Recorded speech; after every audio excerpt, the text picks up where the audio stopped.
अल्हम्दुलिल्लाहि रब्बिल आलमीन अर्रहमानिर रहीम अल्लाहुम्मा सल्लि अला मुहम्मदिन व अला आलि मुहम्मद। एक सूफी की जिंदगी में आम आदमी के लिए क्या पैगाम है।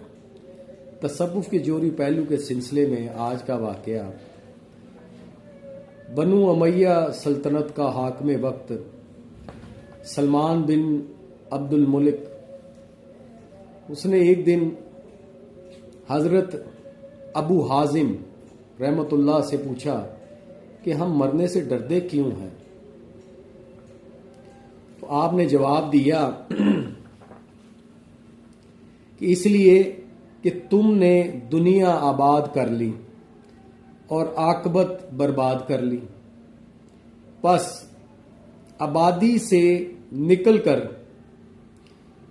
वीराने को की तरफ जाने पर किसका दिल राजी होता है। फिर सलमान ने पूछा कि क़यामत के दिन खुदा के सामने पेश होने की क्या सूरत होगी। तो हजरत अबू हाजिम रहमतुल्लाह ने जवाब दिया कि नेक आदमी तो यूं पेश होगा कि जैसे कोई गुमशुदा आदमी घर लौटे और घर वालों से खुशी खुशी मिले, और बुरे आदमी की मिसाल यूं होगी कि जैसे कोई भागा हुआ गुलाम पकड़ा जाए और उसे उसके आका के हजूर पेश किया जाए और वो लजरता, कांपता और डरता हुआ पेश हो। एक आम आदमी के लिए जो सूफी की जिंदगी में पैगाम है, मैसेज है, और इस वाक़े का जो जोहरी पहलू है कि औलिया अल्लाह बुजुर्गाने दीन आम आदमी से लेकर उनकी जिंदगी के अंदर आम आदमी से लेकर हाकिम वक्त तक के लिए पैगाम था, मैसेज था, अमल था, इल्म था।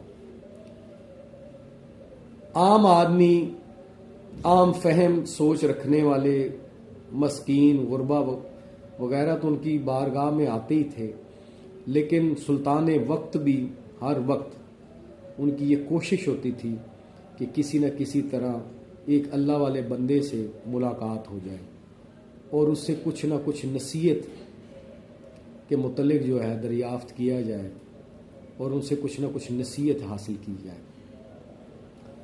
तो आज के वाक़े का जोहरी पहलू ये है कि जब सुल्तान ने पूछा कि हम मरने से डरते क्यों हैं, तो आपने जवाब दिया कि इसलिए कि हमने दुनिया आबाद कर ली और आकबत बर्बाद कर ली। यानी दुनिया जो है वो हमारे लिए पुररौनक और हर चीज़ के लिए मुयस्सर हो गई है, और एक भरी हुई दुनिया को छोड़कर वीराने की तरफ जाना किसका दिल करता है।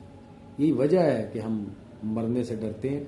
और दुनिया में कोई ऐसा शख्स नहीं है जिससे आप ये सवाल पूछें कि क्या तुमने मरना है, और वो जवाब में आपको नफी में जवाब दे नहीं। वो कहेगा कि यकीनन मैंने मरना है, क्योंकि मेरा बाप भी नहीं रहा, मेरा दादा परदादा नहीं रहा। लेकिन अगर आपने ये चेक करना हो कि ये मरने की तैयारी कर रहा है या रहने की तैयारी कर रहा है, तो आप उसके मामलात चेक करें। असल में ये इस वाक़े का जोहरी पहलू ये कि हज़रत अबू हाजिम ने उन मामलात की तरफ इशारा किया है, और सलमान बिन अब्दुल मुलिक को, जो 3.5 बरे आज़म सल्तनत का एक सुल्तान था, उसकी तवज्जो जो है इस तरफ दिलाई कि मरने के लिए तो हर आदमी कहता है कि जी मैंने मरना है, लेकिन उसके मामलात चेक करें कि वो रहने की तैयारी कर रहा है कि जाने की तैयारी कर रहा है। आपको पता चल जाएगा कि वो जोड़ रहा है कि तकसीम कर रहा है।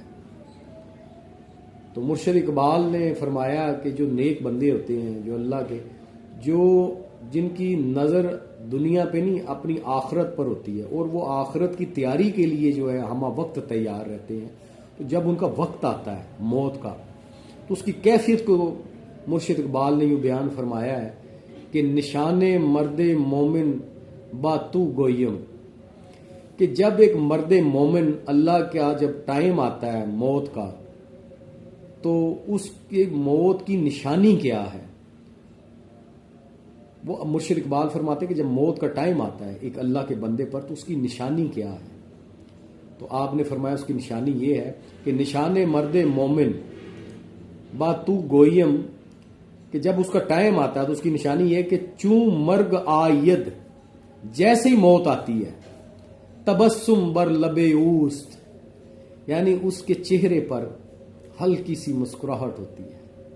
वही हल्की सी मुस्कुराहट जो जनाब सरवर कायनात सल्लल्लाहु अलैहि वसल्लम, अक्सर जब भी आप मुस्कुराते तो साहबा रिपोर्ट करते हैं कि आपके चेहरे पर हल्की सी मुस्कुराहट हुआ करती थी।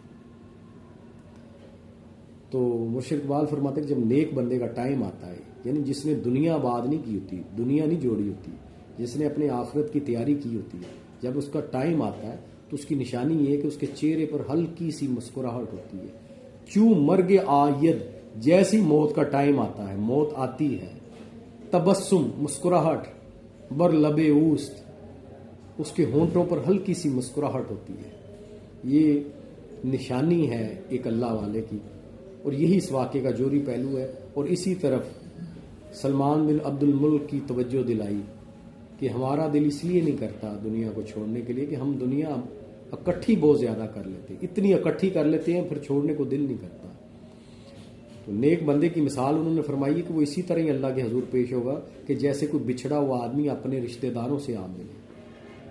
और जिसने दुनिया इकट्ठी होगी उसकी मिसाल ये होगी कि जैसे कोई भागा हुआ गुलाम जब उसको पकड़कर अपने आका के सामने पेश किया जाए तो वो लर्जता हुआ, कांपता हुआ, डरता हुआ अपने आका के सामने पेश हो।